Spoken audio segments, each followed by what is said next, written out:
Buenas tardes, hermanos. Vamos a dar inicio al taller de predicación expositiva y les voy a decir cómo vamos a estar trabajando. El manualito que vamos a llevar tiene los 3 temas que vamos a tratar de desarrollar en estos 3 días. Vamos a ver estas 3 sesiones, el taller de predicación expositiva con nuestro primer tema que va a ser teología y exposición. Mañana, si el Señor nos los permite, vamos a estar viendo el tema de hermenéutica, interpretación y exposición. Y el sábado vamos a terminar con los pasos de la predicación expositiva. La predicación expositiva es el resultado de dos materias fundamentales, que es la teología y la hermenéutica. Y eso es lo que vamos a estar viendo. El taller va a ser corto, va a ser breve, vamos a tratar de ver lo más importante, lo esencial para que ustedes puedan ponerlo en práctica, para que podamos usarlo. Así que vamos a tratar de que la clase sea dinámica, es decir, que ustedes pregunten, que estemos participando, y vamos a estar haciendo también ejercicios que pueden reafirmar lo que vamos a estar aprendiendo. Debemos recordar que la enseñanza, la predicación expositiva, no es tanto una ciencia. Bueno, tiene aspectos, reglas que la califican como una ciencia, pero sobre todo es la obra del Espíritu Santo en la cual nosotros solamente somos colaboradores. Así que este asunto no es de lo hábil que podamos ser, sino de la dependencia que nosotros tengamos en el Espíritu Santo. Muy bien. El primer tema que vamos a tocar en esta tarde es teología y exposición. Les decía que la predicación expositiva es el resultado de dos materias particularmente, una es la teología y la otra es la hermenéutica. Pensemos en la predicación expositiva como en un río donde van a desembocar estas dos corrientes, la corriente de la teología, la corriente de la teología bíblica y la corriente de la hermenéutica, para darnos la predicación expositiva. En su tercera página, donde dice teología y exposición, vamos a ver algunos de los fracasos en la predicación y cuáles son los resultados de no tener una teología. Para que nosotros podamos predicar o podamos enseñar, es necesario que conozcamos la teología, porque la teología en un aspecto, en el estricto sentido de la palabra, teología es hablar de Dios. Así que en ese sentido todos nosotros somos teólogos, porque todos hablamos de Dios. Incluso el ateo es un teólogo. ¿Por qué? Porque el ateo habla acerca de lo que no cree de Dios. O sea, está haciendo teología, ¿sí? Todos los seres humanos somos teólogos porque todos tenemos un concepto, ya sea correcto si procede de la revelación bíblica o distorsionado acerca de Dios. Si no proviene ese concepto de la palabra de Dios, el concepto de nuestra teología es distorsionado, es errado. Si nosotros hablamos acerca de Dios, lo que decimos de Él es importante. Lo que nosotros hablamos acerca de Dios es importante. Debajo del tema teología y exposición tenemos lo siguiente. Y le voy a pedir, por favor, ¿me puedes hacernos esa lectura debajo de teología y exposición? La predicación expositiva fluye de la teología, puesto que todo predicador de la Escritura es y debería ser un teólogo, porque habla las palabras de Dios y habla acerca de Dios. Su teología se ve reflejada en el púlpito y en el púlpito refleja al Dios del que habla. Esta realidad debe hacernos conscientes de la importancia de la teología en nuestras predicaciones semanales. Ahora creo que el problema surge al preguntarnos, ¿cuál es mi teología al predicar? ¿Cómo resumiría el contenido de la Biblia? Si no puedo contestar con claridad estas preguntas, es muy probable que mi predicación sea teológicamente débil y confusa. Bien, ¿cuál es mi teología al predicar? Es decir, ¿qué es lo que estoy hablando acerca de Dios? ¿Cuál es mi teología? Y segundo, ¿cómo resumiría el contenido de la Biblia? ¿Cuánto tiempo tienen de ser creyentes?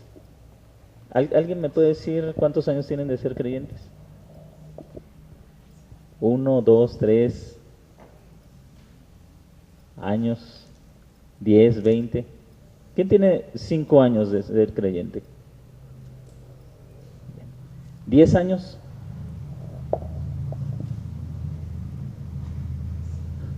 ¿Más de 10 años? Ok. Ahora, si alguien nos dijera, alguna persona que está interesada en conocer acerca de la Biblia, nos hiciera esta pregunta: ¿cómo me resumirías todo el contenido de la Biblia? Tomemos en cuenta que ¿cuántos libros tiene el Antiguo Testamento?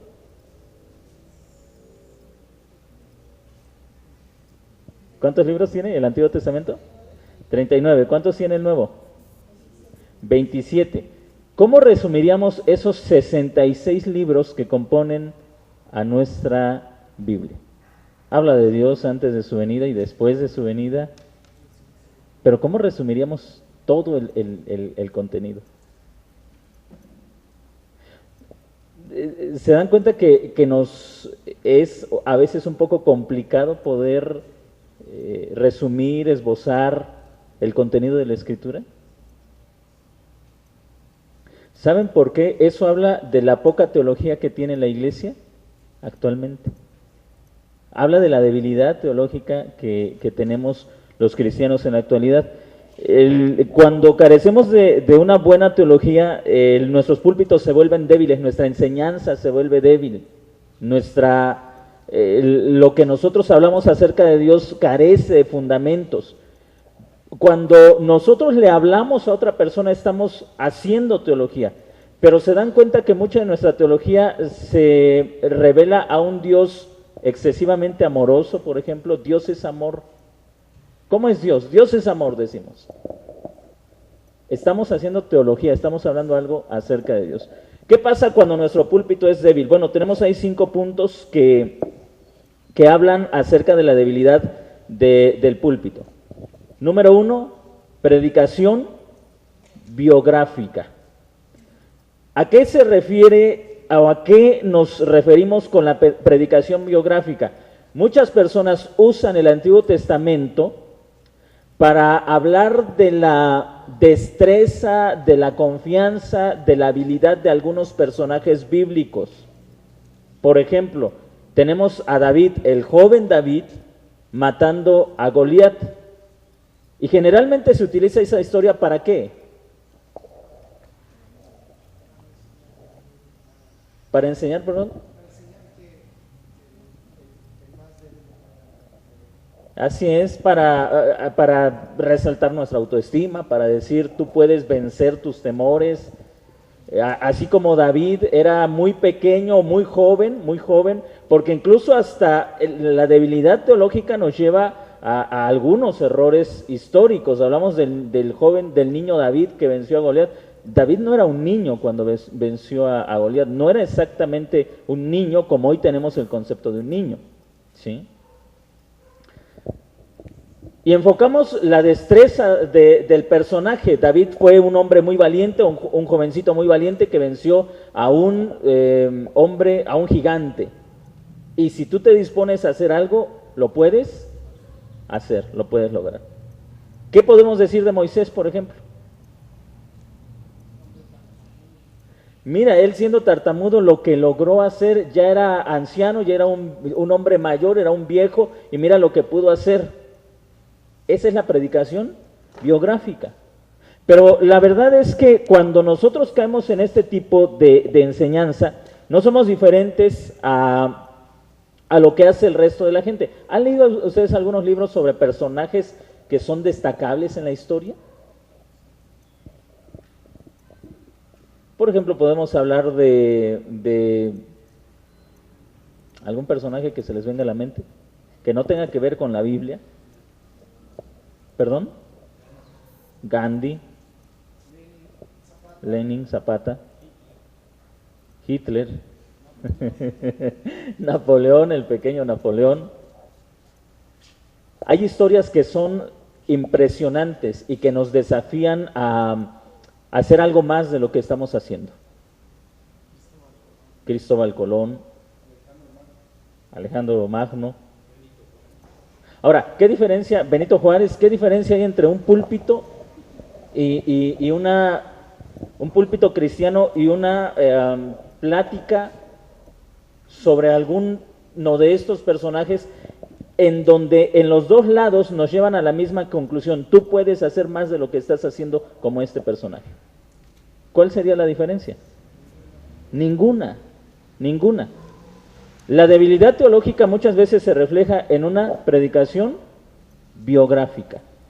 Esto, no sé si aquí tengamos maestros de niños, por ejemplo. Pero, ¿saben que muchas veces los maestros de niños caen en este grave error?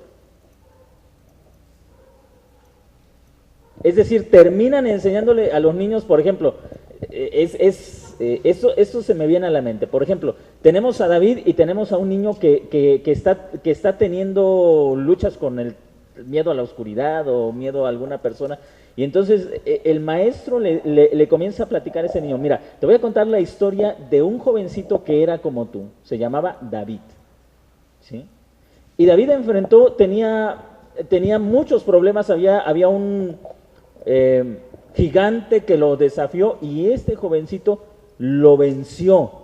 ¿Te das cuenta que tú también puedes vencer a tus enemigos?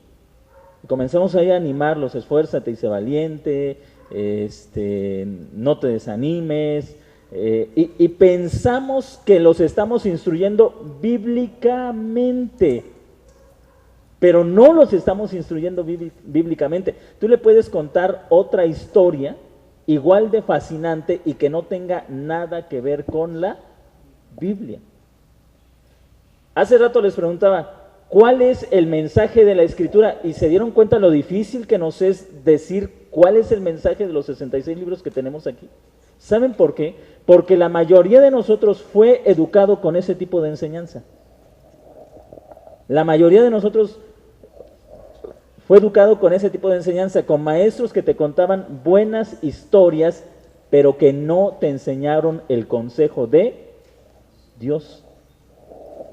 Entonces, la predicación expositiva tiene como principal punto la teología bíblica. Si tú no tienes teología, no puede haber buena predicación. El primer reflejo entonces de la debilidad del púlpito, estamos en la página 3, es la predicación biográfica.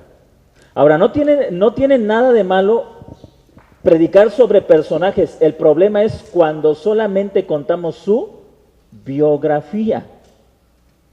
¿Sí? No sé si me estén entendiendo en este punto. ¿Sí vamos bien? ¿Tienen alguna pregunta, algún comentario? El segundo es ¿cuál es el segundo punto? La psicologización.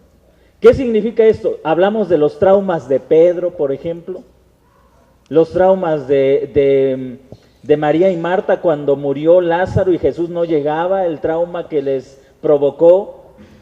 Hablamos de que Dios quiere que tengas una buena autoestima. La falta de una buena teología bíblica entonces se ve reflejada también en la psicologización de los púlpitos. Si no sabemos de qué trata la Biblia, le vamos a poner cualquier mensaje. La tercera característica de la debilidad es la espiritualización. ¿Qué significa esto? Retomando el ejemplo de David y Goliat, de repente cada piedra comienza a tener un significado, ¿no? La piedra de la oración, la piedra de la fe, la piedra de la constancia. Se me hace que alguien la ha usado. No, no es cierto.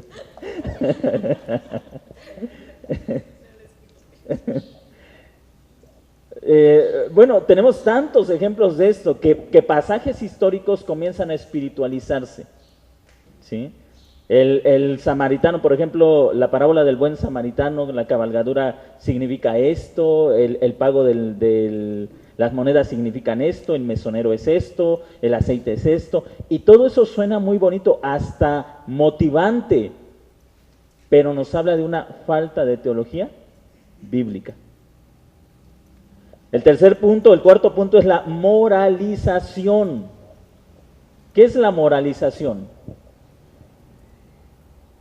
Bueno, la moralización tiene que ver con enseñar pautas morales.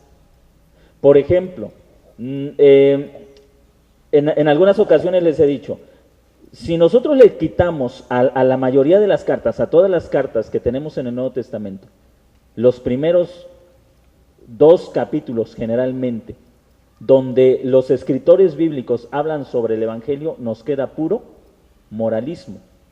Por ejemplo, Efesios capítulo 1 y verso 3. ¿Cómo dice? Efesios 1:3.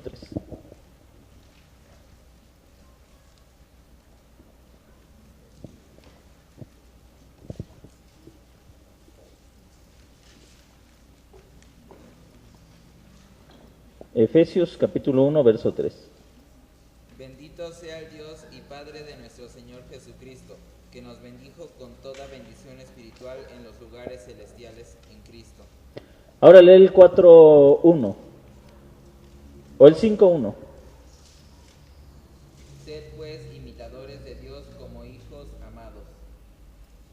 Muy bien, el 2 y 3, versos 2 y 3 del 5. Y andad en amor como también Cristo nos amó y se entregó a sí mismo por nosotros, ofrenda y sacrificio a Dios en olor fragante.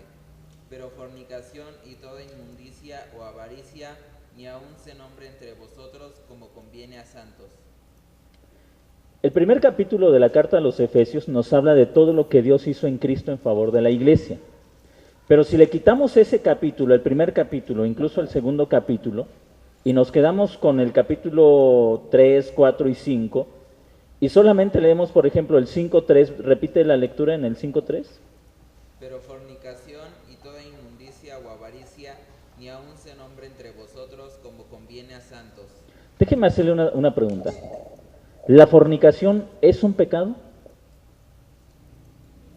Sí, es un pecado. ¿O alguien dijo que no? La fornicación es un pecado. Pero a donde quiero llevarlos es a esto. Si nosotros solamente hablamos en contra del pecado, pero no hablamos de lo que el Señor hizo para liberarnos del pecado, eso es moralización, es puro moralismo. Y muchos púlpitos, al no entender la revelación de la Escritura, terminan siendo púlpitos moralistas.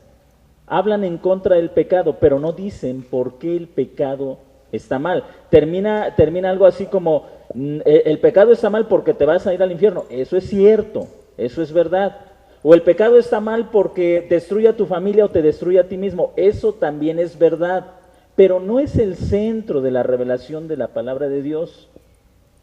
El pecado, en esencia, es pecado porque Dios es santo, ¿sí? No tanto por las consecuencias, no tanto porque te vas a ir al infierno, aunque es verdad. No tanto por los efectos personales, porque destruye a nuestras familias, nos destruye a nosotros mismos. Pero a menos que entendamos, y les voy a dejar de tarea, lean todas las cartas y se van a dar cuenta cómo todos los escritores bíblicos, antes de hacer una demanda moral, les recordaban el Evangelio.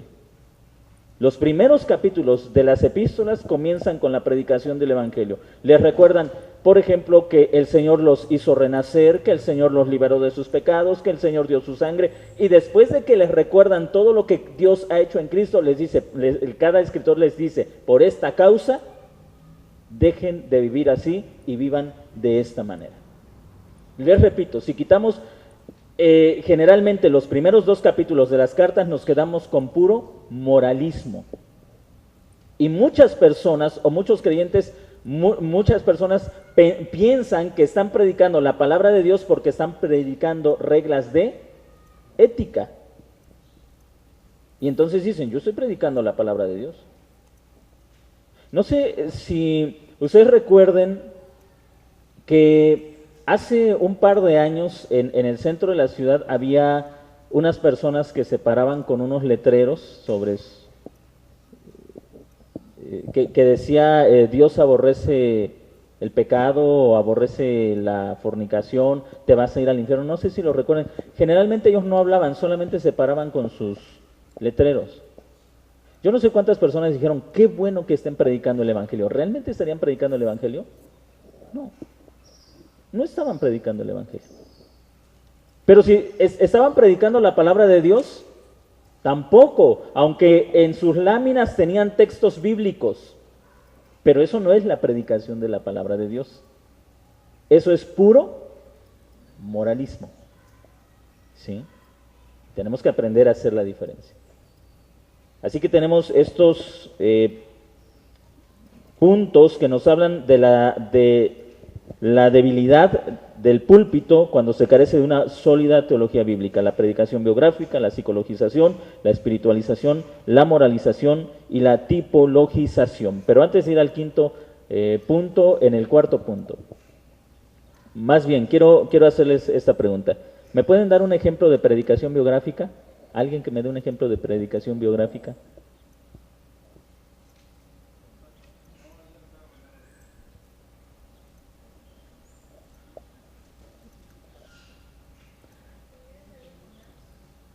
¿Sí? ¿Nos pudieras predicar sobre Jonás?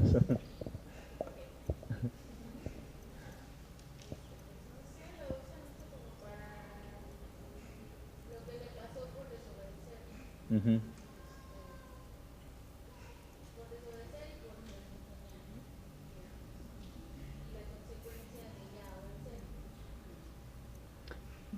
Sí, bueno, ahí sí, en algunos casos se van a mezclar algunos de los puntos que hemos visto.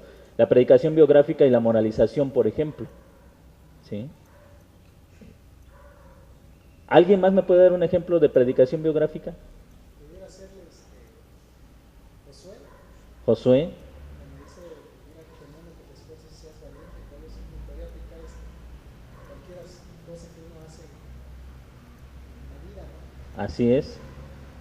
¿Sí? Muy bien. De la psicologización, un ejemplo de psicologización.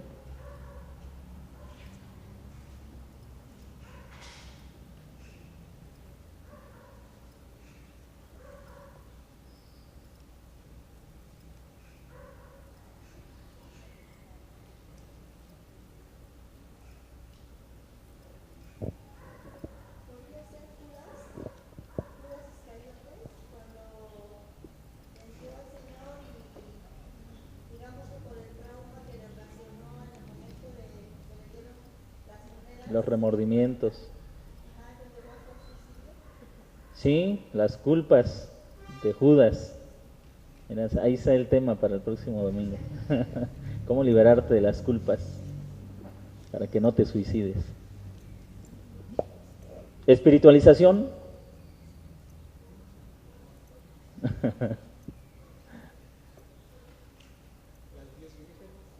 Las 10 vírgenes, ¿cómo es esa? Esa sí no la he escuchado. Que el aceite es el espíritu y Ajá. todo le gusta mucho. ¿Sí? ¿Algún otro ejemplo de espiritualización?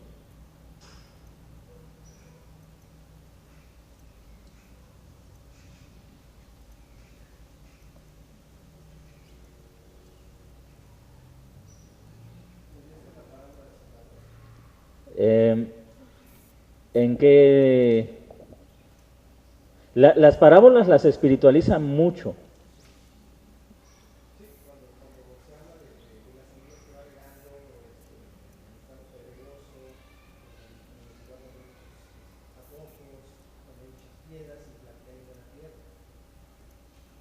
Sí, en la parábola del sembrador Jesús la explica a sus discípulos, pero también es cierto que la han espiritualizado. No, muchas veces no se sigue la explicación o la interpretación del mismo Señor Jesucristo que la explica y se les da otro sentido o se amplía el contenido de la parábola espiritualizando los elementos. Las parábolas son el material más fácil de espiritualizar cuando no se tiene una teología sólida, ¿sí? El último punto es la tipologización. Este punto es, muchas veces la espiritualización y la tipologización están relacionadas. Cuando hablamos de la tipología es cuando encontramos, un tipo es una marca o algo que representa a algo más y su cumplimiento se le llama antitipo. La Biblia contiene tipos, el problema es cuando vemos tipos donde no existen, ¿sí? Por ejemplo, en el Evangelio de Juan, en el capítulo 3, vemos un tipo y un antitipo. Como Moisés levantó la serpiente en el desierto, así es necesario que el Hijo del Hombre sea levantado. Tipo, la serpiente levantada en el desierto, una imagen de Cristo. Antitipo, Jesús levantado en la cruz, el cumplimiento de ese tipo. Bueno, aquí tenemos el tipo y el antitipo, pero hay otros casos que no son exactamente tipo y antitipo y se forzan para que correspondan, ¿sí? La tipologización a veces va de la mano con la espiritualización. No es malo que usemos tipología cuando la Biblia nos dice con claridad que estamos tratando con un tipo. El asunto es cuando la forzamos para ver un tipo donde no existe.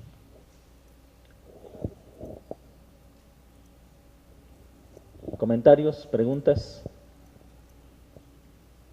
dudas?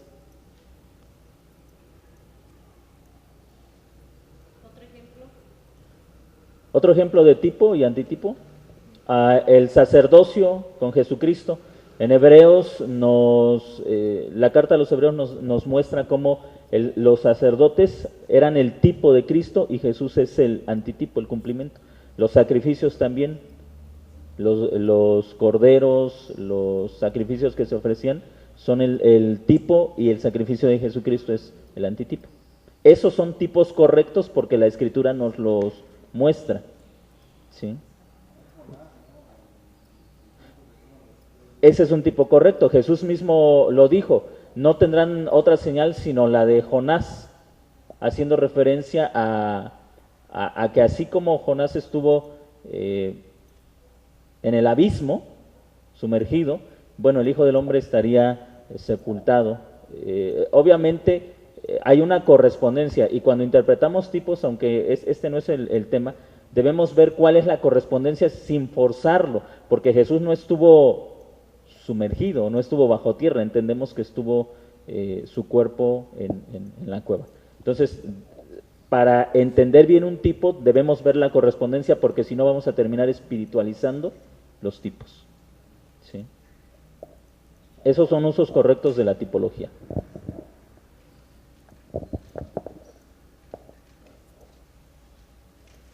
¿Algún comentario? ¿Preguntas?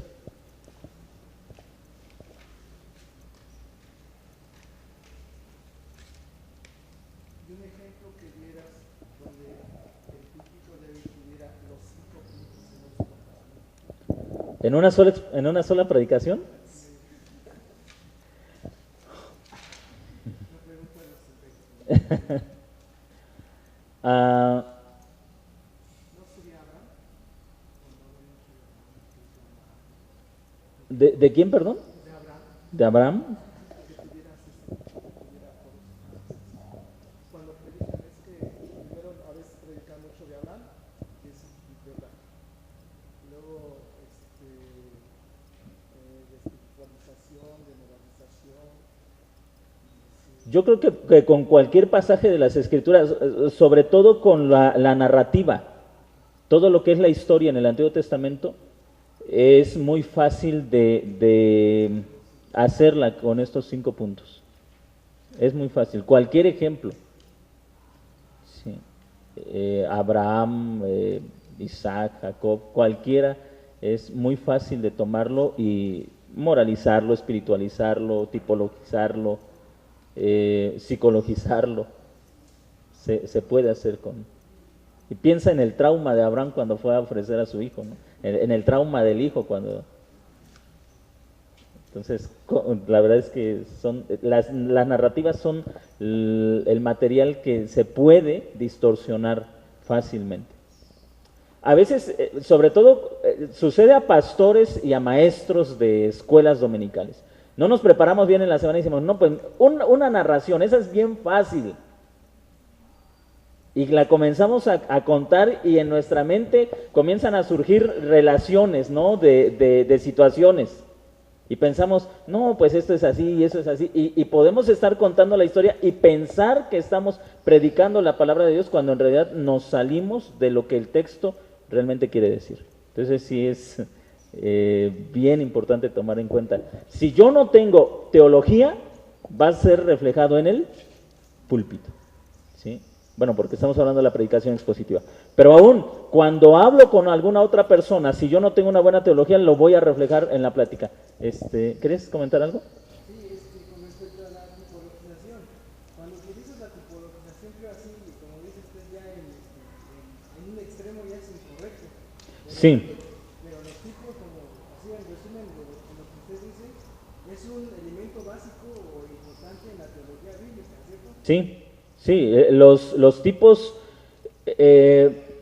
son importantísimos, sobre todo porque los tipos son una revelación en marca, por decirlo así, oscura en de la persona de Jesucristo. Oscura porque el tipo no te revela con claridad a Jesucristo y su obra, pero da indicios de lo que se esperaba cuando el Mesías viniera. Son importantes en la teología bíblica. Así es. Los tipos llegan a tener sentido solo cuando Jesús aparece y los cumple. Mientras eran oscuros, eran difíciles de entender. Hasta que Jesús viene y los cumple, los tipos comienzan a ser esclarecidos. Bueno, hay algunos teólogos que han quitado todos los tipos de una vez. Entonces yo creo que también es otro extremo que hay que evitar, ¿no? O sea, quitarlos de una vez porque pues dicen que caen en alegorización y caen en espiritualización de las escrituras. Entonces es otro extremo que también creo que hay que evitar porque los tipos son necesarios. Son necesarios para entender la obra redentora de Jesús. El hecho de que algunos abusen de algunas figuras bíblicas no significa que no debamos usarlas. Lo que sí significa es que debemos ser muy cautos, cuidadosos para hacer uso de la tipologización. Debemos salir de la mentalidad de que la narrativa bíblica es lo más fácil. La narrativa bíblica tiene su importancia y debe ser tratada con sumo respeto. Les repito, mucha de la teología que tenemos surgió en la escuela dominical de nuestras iglesias. Ahí nos enseñaron cosas que incluso todavía venimos arrastrando. Por ejemplo, que a Jonás se lo comió una gran ballena, ¿no? Y de los males, los menores. Errores históricos leves. Que Adán comió una manzana, ¿no? O sea, de todos los males que tenemos en nuestra teología son los más leves, pero si ustedes se dan cuenta, eso que nos enseñaron en la escuela dominical influyó en nuestra teología, ¿sí? Influyó en nuestra teología. Como recuerdo en una ocasión que estábamos platicando, bueno, en ese tiempo unos niños nos estaban contando acerca de la vida de Moisés, y nos platicaron algo que yo no había leído, y creo que ahí estaba mi esposa, y le dije, ¿y dónde está eso que yo no recuerdo haberlo leído? No, pues en esa película, sí. Él creía que de verdad eso había pasado en la vida de Moisés porque lo vio en la película. Muchos creyentes tienen una teología de cine, teología de película, y eso pues ya nos habla de la debilidad del púlpito, ¿sí? Muy bien, sí. Ah, sí.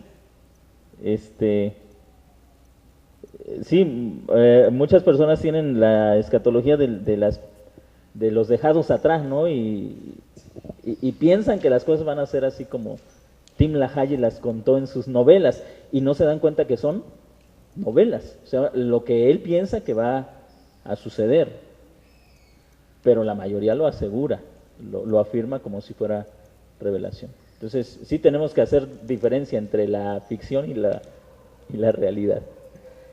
Okay. ¿Algún comentario más? El asunto es que la teología es muy importante, pero regresamos a la pregunta, ¿cuál es la teología que yo tengo al predicar? No me estoy refiriendo a mí, sino a cada uno de nosotros.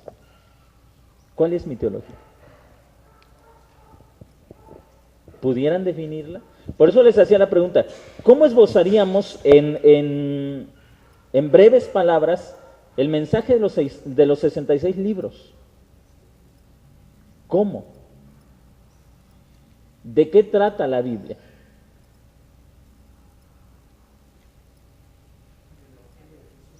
¿Perdón?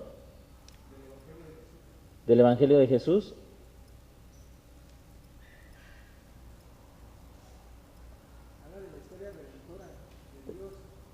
De la historia redentora. Aquí tenemos los temas, pero ¿cómo desarrollaríamos esos temas?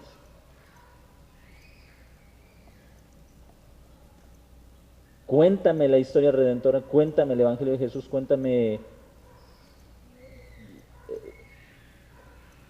cómo me lo contarías. Bueno, eso es lo que vamos a tratar de lograr establecer en esta clase. Dice en la siguiente página, modelos de teología. Viene una pregunta, ¿podemos encontrar en la Escritura un tema dominante en sus dos testamentos? ¿Sí?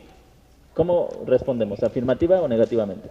¿Podemos encontrar en la Escritura un tema dominante en sus dos testamentos? ¿Sí? ¿No? ¿Sí? ¿Cuál es ese tema dominante? La redención. Existen diferentes respuestas a esta pregunta, pero solo existen esencialmente dos sistemas o dos esquemas bajo los cuales se agrupan los modelos de la teología. El primero enfatiza la discontinuidad en el plan de la salvación, y el ejemplo claro de esto es la postura dispensacional. El segundo enfatiza la continuidad en la historia redentora. Tenemos dos esquemas de teología o de teologías. ¿Alguien iba a hacer alguna pregunta? ¿No? Dos esquemas de teologías. Cuando leemos la Biblia, podemos darnos cuenta que la Biblia habla de algunas cosas en el Antiguo Testamento, pero que en el Nuevo Testamento ya no continúan. Por ejemplo, los sacrificios, la adoración en el templo. La encontramos en el Antiguo Testamento, pero ya no en el Nuevo Testamento. Eso es discontinuidad, algo que no sigue. Pero también la Biblia nos enseña de cosas que continúan. Por ejemplo, hay mandatos en la ley que se reafirman en el Nuevo Testamento, mandatos en el Antiguo Testamento que se reafirman en el Nuevo Testamento. Por ejemplo, Efesios capítulo 6, Pablo dice que hijos, obedeced a vuestros padres porque este es el primer mandamiento con promesa. Lo que está enseñando Pablo es que el mandamiento que encontramos en el Antiguo Testamento permanece en el Nuevo Testamento. Eso es continuidad. ¿Sí vamos entendiendo? Entonces, algunos modelos de teología insisten, por ejemplo, en que hay mayor discontinuidad que continuidad. O sea, hay más cosas que no permanecen en el Nuevo Testamento que las que permanecen, permanecen del Antiguo Testamento. Eso es mayor discontinuidad. ¿Sí? Un énfasis en la discontinuidad, como la teología dispensacional. La teología dispensacional enseña que hay momentos o épocas, etapas en las que Dios trata con el ser humano y que esas etapas no pasan a la siguiente dispensación. Por ejemplo, en la teología dispensacional se enseña que hoy estamos en la dispensación de la gracia o de la iglesia. Y eso significa que las dispensaciones anteriores ya no afectan a esta dispensación. O sea, es una teología discontinua, ¿sí? Pero hay otro modelo de teología que enfatiza la continuidad con pocos elementos de discontinuidad, que es la representativa sería la teología del pacto, que enseña que Dios está formando desde que llama a Abraham un solo pueblo a lo largo de toda la historia redentora, y que hay una continuidad en el trato de Dios con ese pueblo con pocos elementos de discontinuidad. Hay cosas que en esta teología la iglesia del antiguo pacto practicaba, pero que ya no siguieron en el nuevo pacto, como los sacrificios, las ofrendas, pero permanecen algunos elementos o muchos elementos continúan en el nuevo pacto. Tenemos dos modelos entonces. Cuando nosotros enseñamos, aunque no querramos, lo vamos a hacer bajo alguno de estos dos sistemas. ¿Sí? Incluso aunque no tengamos una formación académica.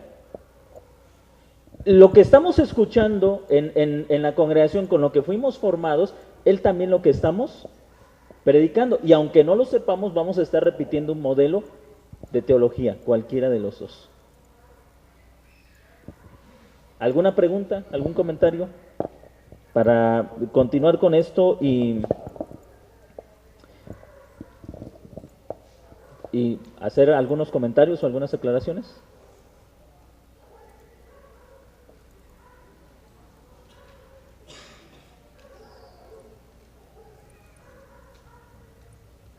Nosotros en el tema que estamos desarrollando vamos a seguir el modelo bíblico de la continuidad con menos discontinuidad, ¿sí? Y vamos a ver cuáles son las razones para ello. Venía una pregunta en su manual al inicio. ¿Podemos encontrar en la Escritura un tema dominante en sus dos testamentos? La teología que enfatiza la discontinuidad diría, no. Un tema dominante, no. ¿Por qué no? Porque no todo ha sido, no todo es una secuencia. Las distintas dispensaciones muestran diferentes tiempos y diferentes tratos que Dios le ha dado al hombre. Entonces no existe un tema dominante. O pudieran contestar, sí, es Cristo, aunque en diferentes grados dependiendo de la dispensación en la que se encuentra. Vamos a hacer la lectura del manual que tenemos. Debajo de la viñeta dice el Antiguo Testamento, una cita de Berkhof, Luis Berkhof. Alfonso, ¿puedes hacernos la lectura? El Antiguo Testamento ofrece la clave para la correcta interpretación del Nuevo Testamento. El contenido del Nuevo Testamento es el fruto de un largo y previo desarrollo en el Antiguo Testamento. Muy bien. Berkhof nos está enseñando en esta frase que el Antiguo Testamento es la llave para que nosotros podamos entender el Nuevo Testamento. Pero surge la pregunta, ¿de qué habla el Antiguo Testamento? ¿Cuál es el tema del Antiguo Testamento? Vamos a ver que existen algunas probables respuestas. Tenemos una cita del doctor Ralph Smith.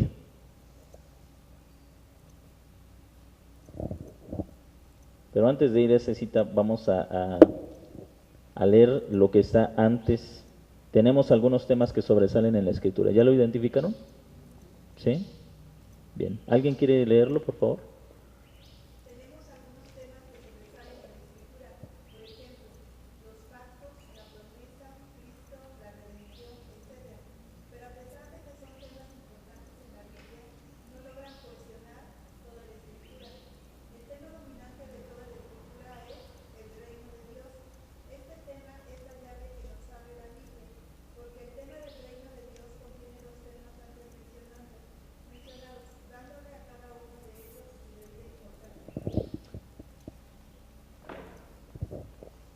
Si ustedes me preguntaran, ¿cómo resumirías los 66 libros? Les describiría el reino de Dios. Por ejemplo, Génesis nos habla del rey soberano creando un nuevo reino, ¿sí? Y en ese reino establece a sus reyes vasallos al ser humano que es imagen y semejanza de Dios. El término imagen y semejanza de Dios nos habla de que el hombre había sido impregnado con la autoridad de este rey soberano para que ejerciera dominio sobre un reino mucho más pequeño en comparación del reino del rey soberano. Pero este reino que el rey soberano creó cayó bajo el pecado, ¿sí? Su reino se vio afectado por el pecado, por la desobediencia de aquellos que había constituido como reyes de este reino menor. Esto lo tenemos registrado en Génesis capítulo 1, Génesis capítulo 3. Tenemos también la promesa de redención. La promesa de redención no es otra cosa que el rescatar a este reino que cayó bajo el dominio de Satanás. Y los evangelios nos hablan de la consumación, los evangelios y las epístolas nos hablan de la consumación de la redención del reino que cayó en las tinieblas y que por la acción de Cristo, el Rey que Dios escogió, o el hombre que Dios escogió para sustituir a los reyes que habían caído, vino y derrotó a Satanás, restableciendo el reino de Dios. La teología del pacto habla de cuatro etapas en la historia de la redención: la creación, la caída, la promesa y la redención. ¿Sí? Creación, caída, promesa y redención o consumación. 4 etapas en el desarrollo del reino de Dios: creación, caída, promesa de redención y consumación.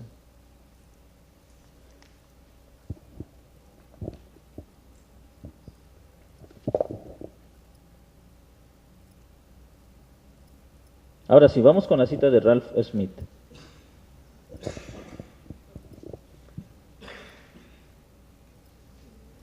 ¿Alguien hace la lectura de la cita que tenemos ahí en cursivas? En el reino de Dios, todos los otros mayores temas sugeridos son incluidos y se les da su lugar apropiado. Cristo mismo permanece como un tema central de la Biblia, porque como el rey, Él es el centro del reino, su misma esencia. La redención, como un tema central, es entendido como el drama de la restauración del reino por parte de Dios a su propósito original. También el tema del pacto encuentra su lugar apropiado cuando se reconoce que el pacto es la restitución del reino, la restitución de la relación celestial del rey para con su pueblo. En la historia bíblica, reino y pacto son casi sinónimos. El pacto define y establece el reino. El reino, en su esencia, es una relación pactal extendida, la estructura pactal de la Biblia. Muy bien. Así que Ralph Smith escribe que el reino de Dios, en el reino de Dios todos los otros mayores temas sugeridos son incluidos y se les da su lugar apropiado. Cristo, los pactos, la promesa, la redención, todo encuentra su lugar en el tema del reino de Dios. Así que cuando nosotros abrimos la Biblia, estamos leyendo la historia del reino de Dios, desde su creación, su caída, la promesa de redención y la consumación final. ¿Sí? Si yo tengo este modelo de teología, cuando enseño debe estar de acuerdo a esto. ¿Sí me están entendiendo? O sea, cuando hablo entonces acerca de David, no estoy hablando del joven que tuvo valor para desafiar al gigante y vencerlo. Estoy hablando del rey soberano que a través de un hombre como David estaba trayendo la promesa de redención para un reino que estaba bajo la esclavitud de sus enemigos. Entonces aquí quien resalta ya no es David, sino Dios, que viene a redimir a su pueblo para restablecer su reino. Ya no es entonces David el importante o David el valiente, es Dios el fiel, el soberano, ¿Sí se dan cuenta de la diferencia? Entonces, la predicación biográfica ya no está centrada en la persona, porque ahora vemos cómo David embona o cómo David encaja en toda la historia redentora del reino de Dios. Cómo David se mueve a través de la historia, o cómo Dios mueve a David a través de la historia para cumplir su propósito redentor de ese reino que estaba esclavizado y que había perdido su gloria. Entonces Moisés ya no es el hombre que superó su tartamudez, ya es más bien Moisés es el hombre que Dios escogió para hablar o para sacar a su pueblo, al que había elegido para manifestar su reino en ese pueblo y liberarlo de la esclavitud egipcia. Ya no es entonces la habilidad de Moisés ni la grandeza de Moisés, ahora se trata de la soberanía de Dios, quien cumple su pacto, el pacto que Dios había dicho a Abraham en Génesis capítulo 15. ¿Se dan cuenta cómo la lectura de la Escritura comienza a modificarse cuando tenemos una sólida teología? Comienza a tomar un sentido, porque cuando no tenemos teología, interpretamos a lo mejor un texto de la Biblia, o lo leemos, le damos una interpretación, pero después nos encontramos con otra parte de las Escrituras que hace que esté en desacuerdo lo primero que dijimos con esto, pero pareciera que a la iglesia actualmente ya no le interesa. O sea, ya no le interesa que algún predicador diga una cosa aquí cuando habló en el Antiguo Testamento y que luego diga otra cosa que se está contradiciendo, ya no importa. No sé si me están entendiendo. No se dan cuenta de lo incongruente de su teología, porque no tiene una buena teología.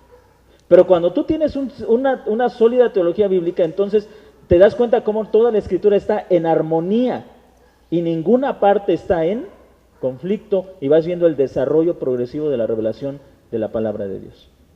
¿Sí? Bien. ¿Comentarios, hermanos? ¿Preguntas? ¿Dudas?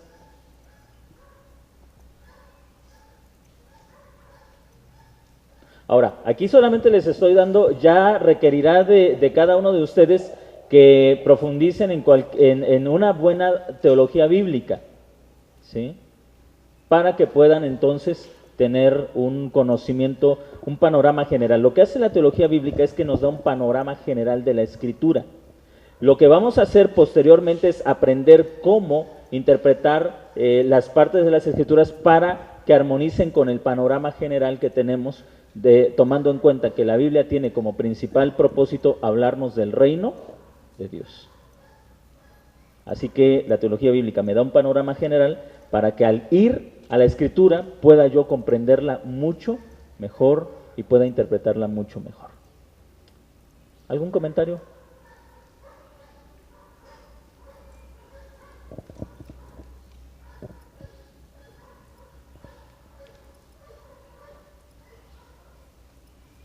Alfonso. La parte de rey David cuando derriba a Goliat. Entonces esa parte son muchas prédicas sobre que nosotros podemos ser gigantes, nosotros podemos, pero viéndolo ahorita, como usted lo está diciendo, simplemente es un medio para liderar a un pueblo, ¿no? Así es. Entonces, pero a nosotros los seres humanos, realmente los hombres, nos usan mucho que nos digan cosas para sentirnos más fuertes. De que, mira, como David tiró a Goliat, yo pues también puedo tener mucho dinero, puedo tener, por ejemplo, o sea, muchas cosas, ¿no? Cuestión material, lo que sea. O sea, que no hay límite, que si estamos con Dios, vamos a reventar. Sí, si no tenemos el panorama general, si no sabemos de qué habla la Escritura, le damos un significado incorrecto a lo que estamos leyendo, porque en realidad no tenemos un esquema que delimite nuestra interpretación. O sea, este pasaje que estoy leyendo puede significar ahora esto, y en otra ocasión que lo lea puede significar otra cosa completamente distinta, el mismo pasaje. Y después lo puedo leer y puede tener otra interpretación completamente diferente, el mismo pasaje. ¿Por qué? Porque no tengo una buena teología. ¿Sí? Entonces, el tema del reino de Dios nos ayuda a entender cómo cada uno de los personajes de la narrativa del Antiguo Testamento cumplía una función dentro del desarrollo de la redención o de la restauración de ese reino. El personaje no es tan importante como la fidelidad de Dios, que llama al personaje a cumplir una función porque Dios ha prometido rescatar su reino. ¿Sí? Hay un libro que les recomiendo mucho, se llama El pueblo de la promesa. El pueblo de la promesa. Este libro, al inicio, no recuerdo su autor, dice el escritor que probablemente el lector especializado se sentirá decepcionado, pero dice él, este libro lo escribí con el propósito de enseñar la historia redentora a nuestros niños. El propósito de ese libro, entonces, según el escritor, es que cuando el maestro o el pastor lo utilice, los niños vayan formándose una mentalidad del plan redentor de Dios. ¿Sí? Es decir, que cuando el niño escuche historias sobre David, sobre José, sobre Josué, sobre estos personajes, no llegue a la conclusión, ¡wow, qué grandes fueron!, sino más bien que entiendan cómo estos personajes formaron parte del plan redentor de Dios. Entonces les recomiendo mucho este libro, El pueblo de la promesa. Es un libro que les va, incluso a nosotros como adultos nos puede ayudar a entender lo que quizá antes no entendíamos. Que no crean que porque es para niños es débil teológicamente. Es profundo, pero con un lenguaje sencillo. Así es. ¿Sí? Les recomiendo mucho este libro. Es muy probable que no lo encuentren en las librerías. Búsquenlo en una librería, si no lo encuentran, lo pueden encontrar en internet y puede descargarlo. Dicen, por ahí hubiera empezado. Es un libro como de unas 300 páginas. Son 2 volúmenes, yo solamente he encontrado uno, y si usted encuentra el otro, me lo pasa. Bien, ¿algún comentario? ¿Alguna pregunta? Creo que sí es importante tener un contexto muy amplio históricamente también para poderle dar también esa,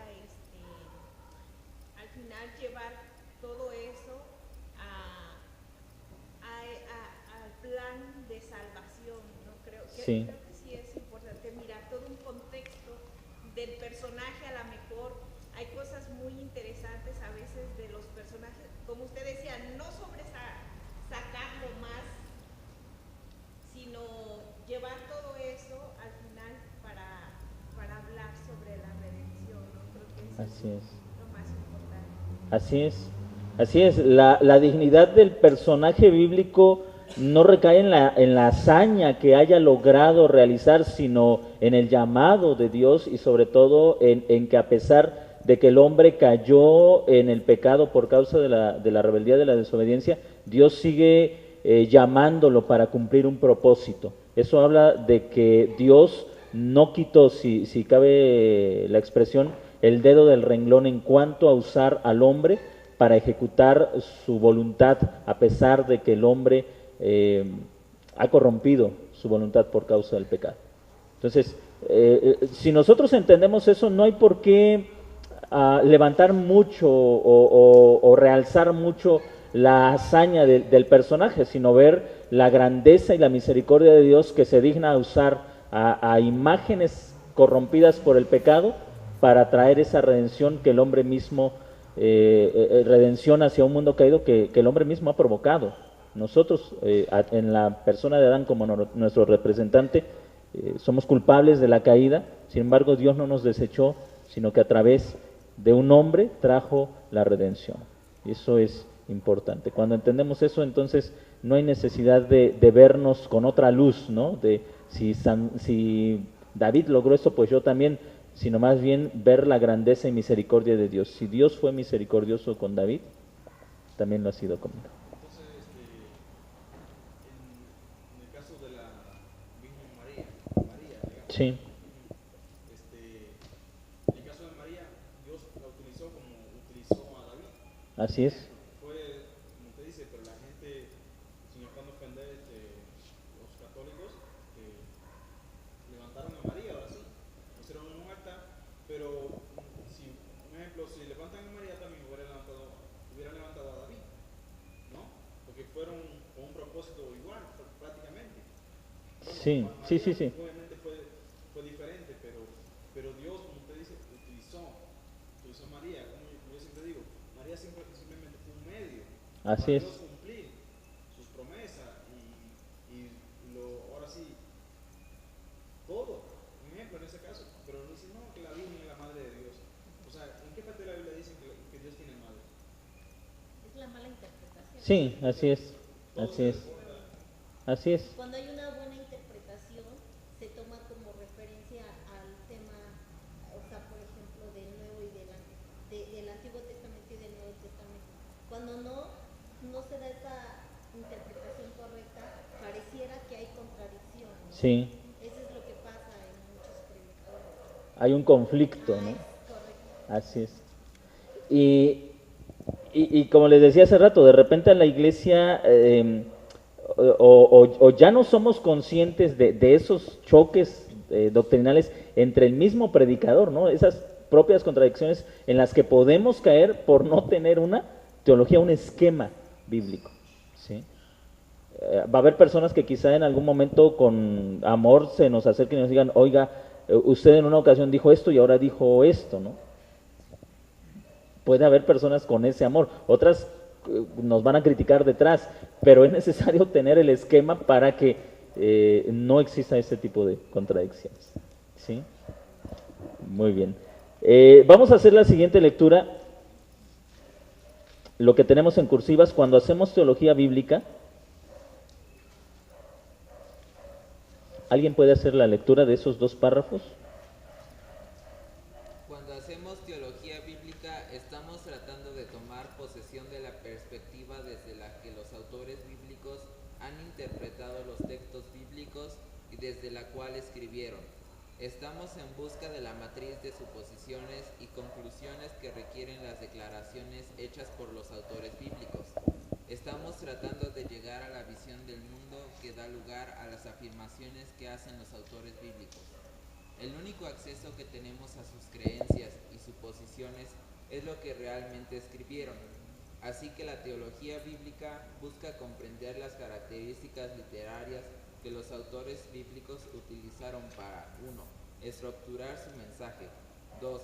Conectarlo a los pasajes bíblicos anteriores. 3. Ubicarlo en la gran historia. Y así, 4.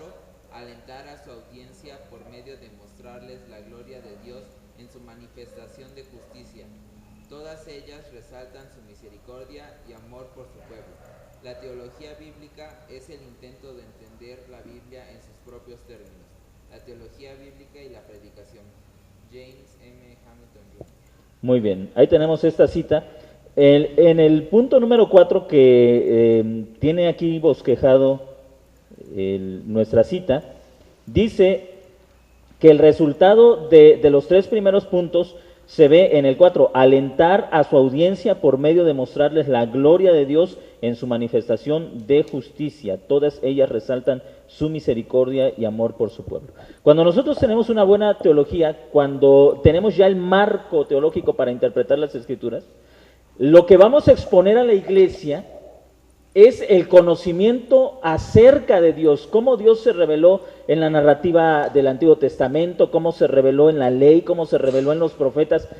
Y cuando la iglesia entiende eso, entonces se siente alentada a mantener su fe, a permanecer firme, a arrepentirse incluso, a cambiar su modo de vivir, porque está conociendo y comprendiendo mejor a Dios a lo largo de la revelación bíblica. Esa es la tarea del maestro y del predicador, dar a conocer a Dios con más claridad, con mayor claridad a su audiencia. Esa es nuestra tarea. Y se dan cuenta cómo el punto 4, alentar a la audiencia, alentar a la congregación, es un resultado natural si tenemos una buena teología bíblica. ¿Por qué? Porque la teología bíblica nos va a ayudar a estructurar el mensaje. Vamos a entender la revelación de manera ordenada. Número 2, nos va a ayudar a conectarlo a los pasajes bíblicos anteriores. Vamos a ver esa relación entre una revelación anterior y una revelación posterior. Número 3, lo ubicamos en la gran historia. La teología bíblica nos ayuda a entender cómo lo que sucedió en el Antiguo Testamento se relaciona con el Nuevo. Y el número 4, cómo lo que sucedió en el Antiguo y en el Nuevo Testamento me afecta a mí, un creyente de siglos posteriores. Este panorama bíblico nos abre la Escritura y nos permite comprenderla mucho mejor y afirma y alienta y fortalece sobre todo nuestra fe y nuestra confianza en un Dios que se ha revelado con tanta claridad para que nosotros podamos conocerlo plenamente. Así que la primera tarea de la exposición es tener una buena teología. ¿Sí? Bien, concluimos con la clase, pero me gustaría, si ustedes tuvieran preguntas, comentarios, pues dar lugar para que ustedes puedan expresar o hacer un resumen de la clase. Al final de su hoja dice, ejercicio, esboza la historia que se desarrolla desde Génesis hasta Apocalipsis. Ya tenemos la llave, ¿no? ¿Cuál es el tema central de la Escritura? El reino de Dios. ¿Sí? Ahora, teniendo ya el tema central, puedo esbozar la historia bíblica. ¿Sí? Me viene a la mente, cuando nosotros entendemos a los profetas, por ejemplo, dentro del reino de Dios, los profetas vienen a ser voceros, pregoneros del rey soberano. Ellos son emisarios del rey soberano. Ellos vienen de parte de Dios al pueblo de Israel y le dicen, arrepiéntanse porque el rey va a castigarlos, va a sacarlos de su tierra, va a llevarlos al exilio. Ellos vienen como los voceros del rey. Esto nos ayuda a entender el papel del profeta, por ejemplo, y a entender que el profeta actual no tiene nada que ver con el profeta bíblico, si lo entendemos dentro del reino de Dios. ¿Sí? Porque ¿qué tiene que ver un profeta que pronuncia el juicio de un rey soberano sobre un pueblo que ha sido desobediente, un pueblo rebelde, con el anuncio de un profeta actual que dice, el Señor me dijo que vas a sacarte el coche último modelo este año? ¿Sí se dan cuenta de la diferencia entre uno y otro? Si no tienen la teología bíblica, ¿qué dices? No, pues me lo dijeron y yo lo tomo, ¿no? Lo hago mío. Pero si tienes el marco teológico, te das cuenta del engaño. ¿Sí me están entendiendo? Te das cuenta que el profeta fue un pregonero del rey soberano. ¿Recuerdan Isaías capítulo 1? ¿Cómo describe el profeta Isaías al Señor? En una sola palabra. Santo, sí, pero lo describe como un rey. Vi al Señor sentado en su trono. Sus faldas cubrían el templo. Un rey que es extremadamente santo. Y cuando el profeta es enviado a hablar al pueblo, entonces está siendo enviado por un rey, por el rey soberano, hacia un pueblo que ha sido infiel en el pacto. Isaías sale entonces como el pregonero de Dios, el que va a anunciar los decretos del rey soberano. Y ese era el trabajo de todos los profetas. Ellos eran pregoneros del soberano. Ellos hablaban a un pueblo que había sido infiel. ¿Sí? Tenemos ahí el tema del reino. ¿Han leído al profeta Daniel? ¿De qué habla Daniel? ¿Recuerdan el pasaje? ¿Sí? De la venida del rey. ¿Recuerdan el pasaje que dice Daniel hablando y dice no, me parece que no fue Daniel, el que dice que él quita reyes y pone reyes? No recuerdo si fueron las palabras de Daniel o fue alguno de los reyes ahí de Nabucodonosor. Perdón, de Daniel, ¿verdad? Él quita y pone reyes. ¿Cómo está describiendo Daniel a Dios? Como soberano.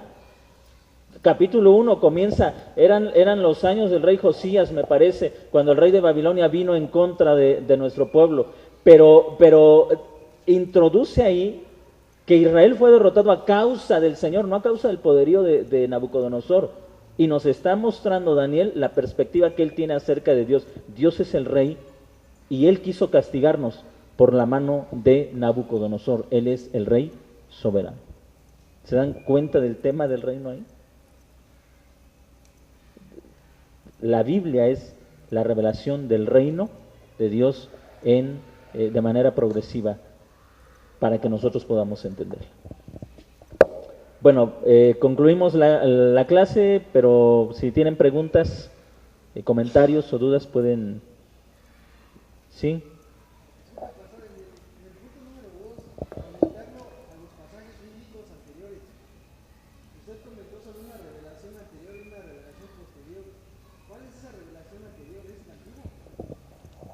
Más bien me refiero a la progresión de la revelación que no fue dada de golpe, ¿no? A Abraham se le da una revelación acerca del plan redentor, pero no se le revela la totalidad de ese plan.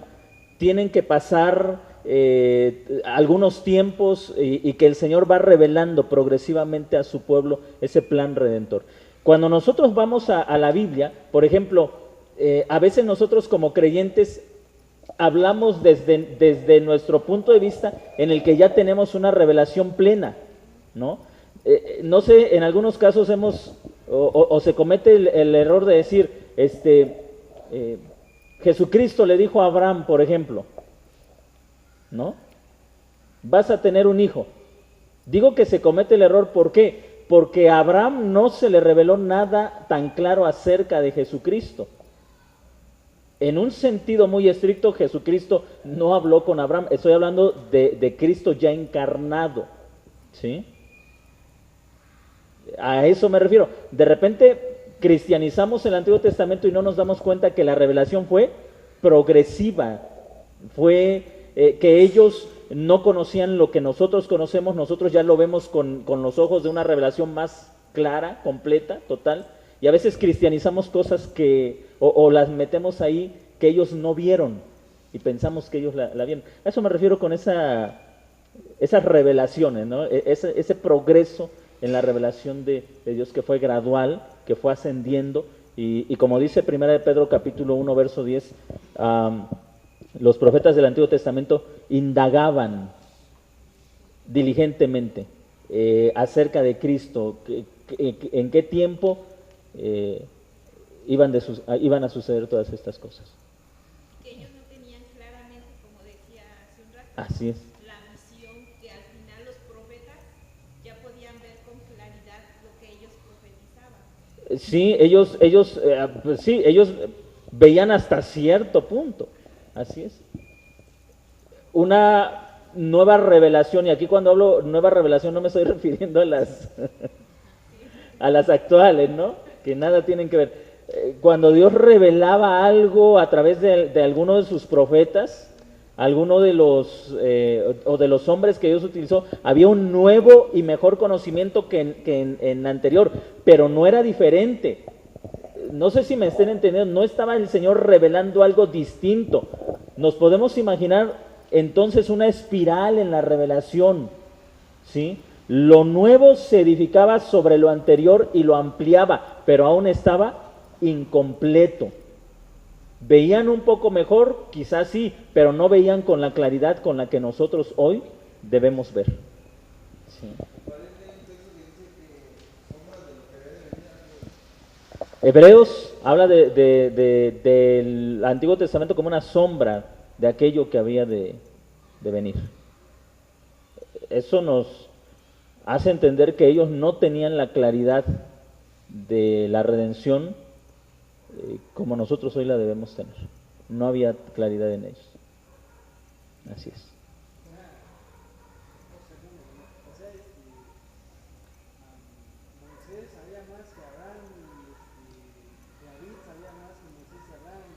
Así es, sí.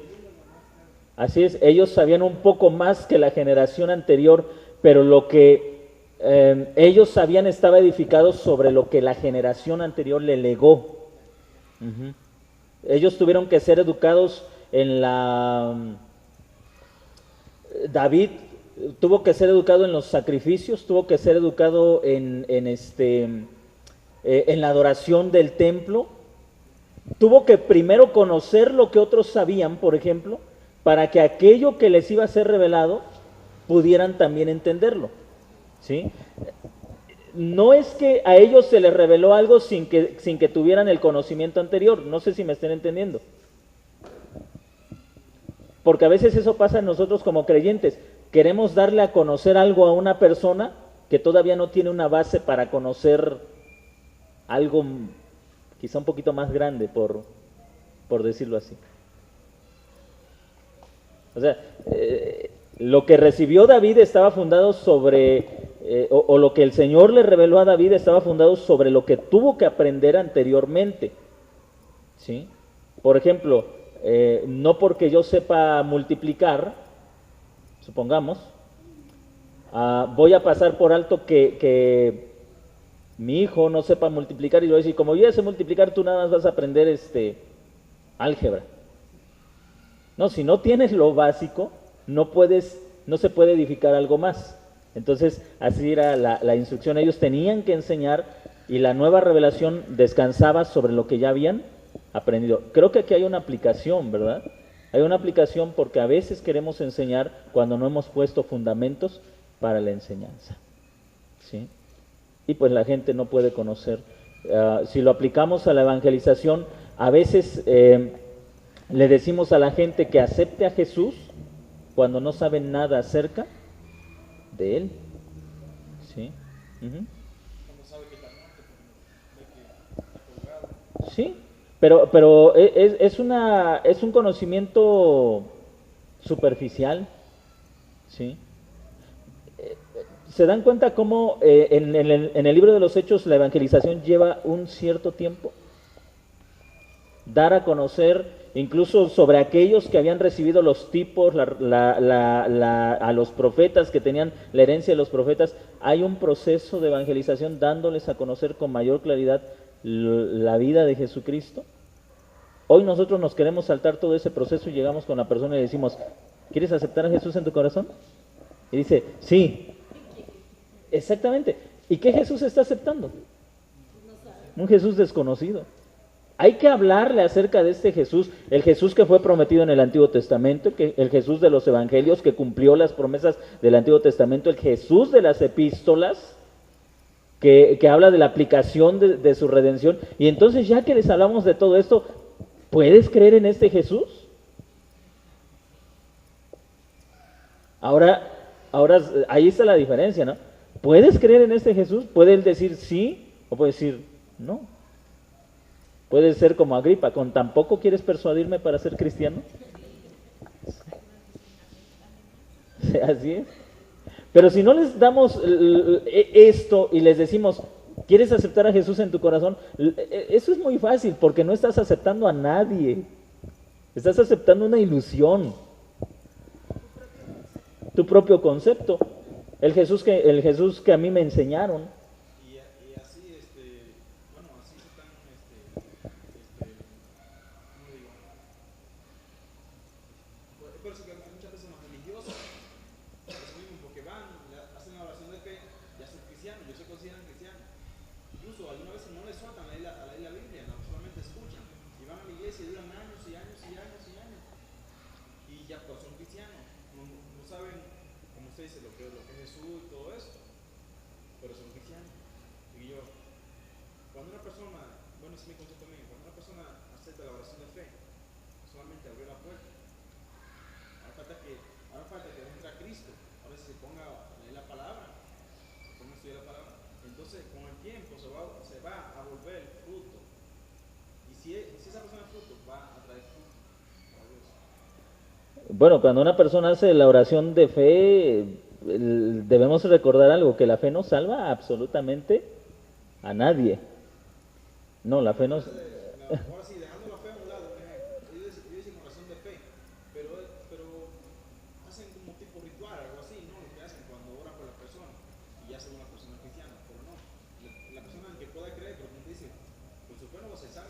Así es, no, la fe no salva a nadie, porque puedes tener fe en el Cristo negro, en el Cristo de las 7 caídas, en el Cristo... Puedes tener mucha fe, pero si no la tienes puesta en el Cristo correcto, no vas a ser salvo por más fe que tengas. Lo que nos salva es Cristo. Así tu fe sea tan pequeñita y débil, si está puesta en Jesús, es suficiente. ¿Sí? Aún sea muy insignificante tu fe. Pero si es enorme y está puesta en un Cristo incorrecto, no importa lo grandiosa de esa fe. Sigue la persona perdida. Entonces, hagamos lo que hicieron, con lo que hizo el pueblo de Israel, ¿no?